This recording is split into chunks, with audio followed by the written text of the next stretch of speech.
దేవుడు అంటే భక్తిగా ఆలోచించే సంప్రదాయం. ఆ దేవుడి గుడిని నాశనం చేసుకునే పద్ధతుల్ని మనం ఇప్పుడు అనుసరిస్తున్నాం. ఆ గుడిని శుభ్రంగా ఉంచుకునే విధానమే మిల్లెట్స్. ఇప్పుడు మీరు ఇక్కడ ఒక 10 రోజులు నివసించారు, కల్మషాలు వస్తాయి, దాన్ని బయటికి వేస్తే కదా మీకు మళ్ళా ఆ పని చేసేది మన మిల్లెట్స్ మాత్రమే. మిల్లెట్స్లోనే ఆ వ్యవస్థ ఉంది. మీకు కావలసిన పౌష్టికాంశాలు ఇంకా ఎక్కడ దొరకవు. మిల్లెట్స్ ఈ 5 ధాన్యాల్ని మీరు చూస్తే అందులో ఉన్న పౌష్టికాంశాలు, విటమిన్లు ఇంకా ప్రపంచంలో ఎక్కడా దొరకవు మీకు.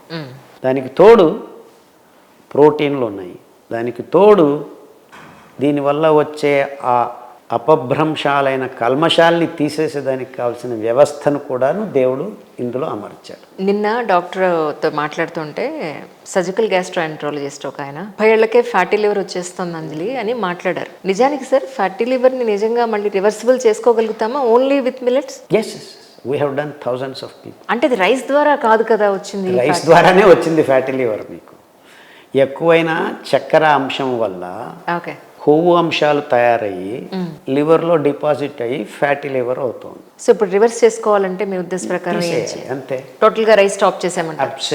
అబ్సల్యూట్. చాలామంది మోసం చేసుకుంటున్నారు. రైస్ గురించి మాట్లాడకుండా, చక్కెర గురించి మాట్లాడకుండా ఏదో ఆయిల్స్ తాగితే ఫ్యాటీ లివర్ వస్తుంది అనుకుంటున్నారు.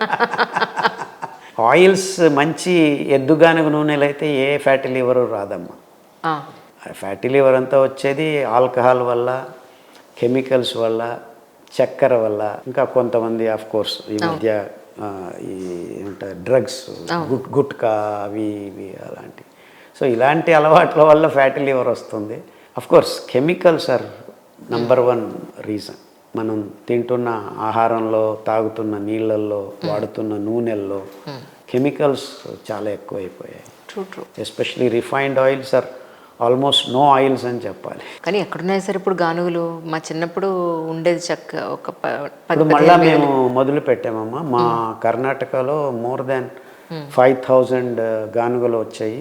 అంతెందుకు, నేను కర్ణాటక నుంచి ఆంధ్ర, తెలంగాణలో తిరుగుతూ ఇప్పుడు ఆంధ్ర, తెలంగాణలో కూడాను ఎద్దుగానుగ నూనెలు సాంప్రదాయాల్ని మళ్ళీ మొదలు పెట్టాలి. పుట్టబోయే తరాలు ఆరోగ్యంగా ఉండాలంటే ఎద్దుగానుగ నూనెలు అతి ముఖ్యం. we need to go back to the roots అంటారు. ఆఫ్ కోర్స్, ఆరోగ్యం అక్కడే ఉండేది, మూలం. కరెక్ట్. కానీ మీరు ఓన్లీ ఫుడ్ ద్వారానేనా సార్ మీరు ఇంత ఫిట్గా ఉన్నారు? ఎక్సర్సైజ్ చేయరా?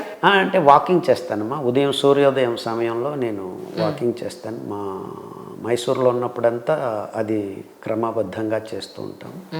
సూర్యకిరణాలు ఎస్పెషలీ సూర్యోదయ సమయంలో ఆ ప్రభస్సు, ఉషస్సు, అరుణం, సూర్యోదయంలో అది చాలా ముఖ్యం మన ఆరోగ్యానికి. సూర్యోదయంలో మనం 1 గంట వాకింగ్ చేస్తే చాలు, మన నిర్నాళ గ్రంథులన్నీ ప్రచోదకం అవుతాయి. డే నైట్ వ్యత్యాసాన్ని మన దేహం గుర్తిస్తుంది. అనేక రకాలైన హార్మోన్ ఇంబ్యాలెన్స్ అంతా పోతూ వస్తుంది.